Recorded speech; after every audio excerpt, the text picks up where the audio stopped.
अस्सलाम वालेकुम। आज से हम जो है वो नई सीरीज़ का स्टार्ट कर रहे हैं। ठीक है, इस सीरीज़ में मैं आपको सी प्रोग्रामिंग लैंग्वेज जो है वो कवर कराऊंगा। ठीक है, और हम लोग बिल्कुल इजी वे में और बेसिक से स्टार्ट करेंगे, ताकि आप लोगों में से अगर किसी ने अभी तक किसी का प्रोग्रामिंग बैकग्राउंड नहीं भी है या किसी को कंप्यूटर की ए बी सी भी नहीं आती, तो उसके लिए भी प्रोग्रामिंग जो है वो लर्न करना जो है वो ईजी हो जाए। ठीक है, तो आज सबसे पहले जो हम देखेंगे वो basic types of programming languages देखेंगे। सबसे पहले तो हम देखेंगे कि प्रोग्राम होता क्या है। ठीक है, तो प्रोग्राम क्या होता है?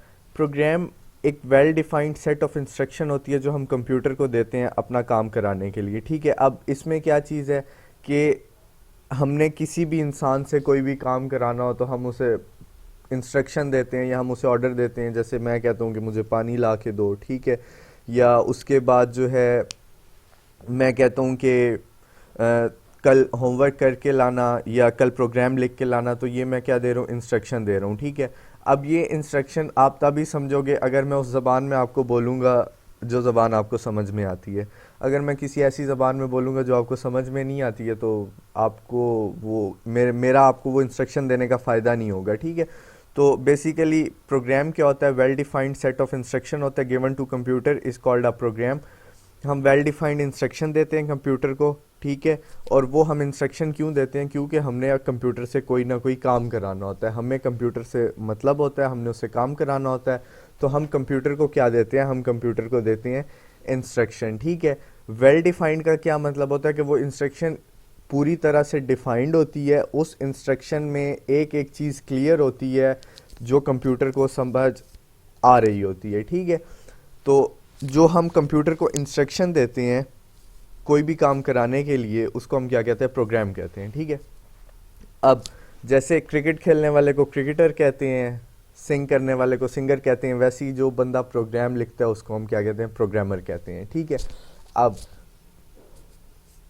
वो सेट ऑफ वर्ड्स या सिंबल्स जो हम प्रोग्राम लिखते हुए यूज़ करते हैं ना, या जिनको हम फॉलो करते हैं, वो प्रोग्रामिंग लैंग्वेज होता है। जैसे आपकी इंग्लिश है, आपकी इंग्लिश में टेंसेस हैं, आपकी उर्दू है, आपकी उर्दू में भी कुछ रूल्स एंड रेगुलेशंस हैं। वो रूल्स और रेगुलेशंस फॉलो करोगे तो आप अपना प्रोग्राम लिखोगे। ठीक है, वो जो सेट ऑफ रूल्स हैं ना जिनको फॉलो करते हुए हम प्रोग्राम लिखते हैं, उसको हम कहते हैं प्रोग्रामिंग लैंग्वेज।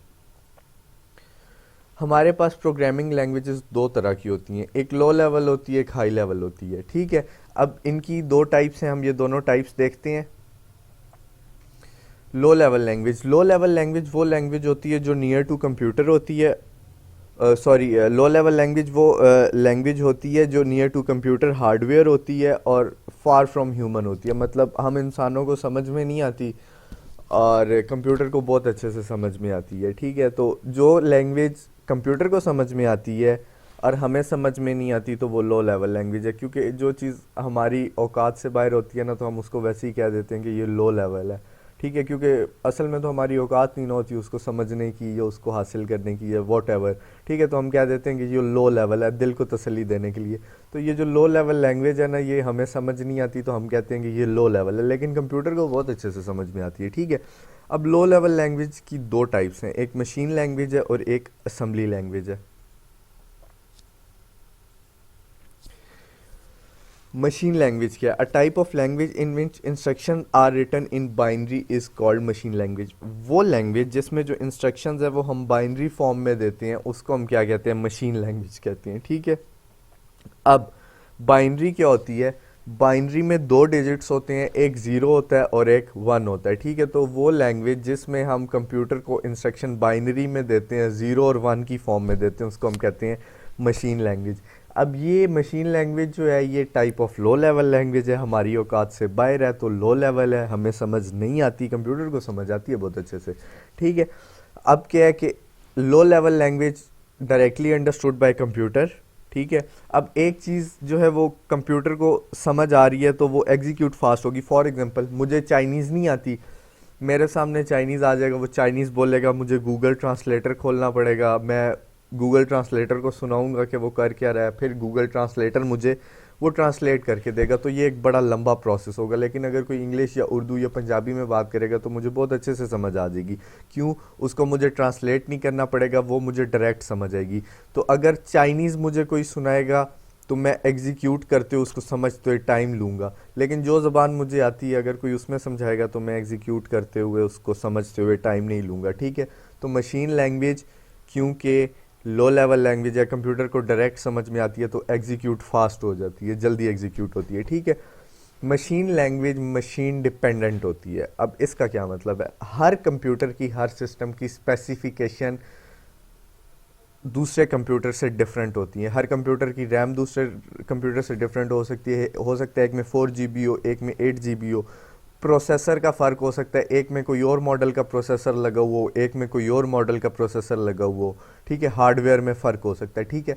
तो मशीन लैंग्वेज का एक सबसे बड़ा मसला ये है ना कि ये जिस कंप्यूटर पे आप लिखते हो ना, ये सिर्फ उसी पे चलेगी, ये किसी दूसरे कंप्यूटर पे नहीं चलेगी। अगर किसी दूसरे कंप्यूटर पे चलानी है तो फिर उस कंप्यूटर की हार्डवेयर के हिसाब से लिखोगे तो उस कंप्यूटर पे चलेगी, वरना ये जिस कंप्यूटर पे बनती है उसी पे चलती है, ठीक है। और ये डिफ़िकल्ट टू अंडरस्टैंड है क्योंकि हमारी औकात से तो बाहर है, तो ये लो लेवल लैंग्वेज भी है, तो डिफ़िकल्ट टू अंडरस्टैंड हो गई।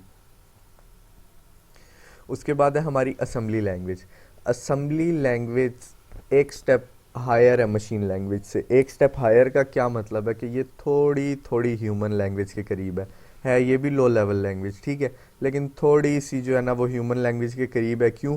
क्योंकि इस लैंग्वेज में, असेंबली लैंग्वेज में, कुछ बाइनरी की जो इंस्ट्रक्शंस हैं उनको हमने रिप्लेस कर दिया इंग्लिश लाइक वर्ड्स के साथ, ठीक है।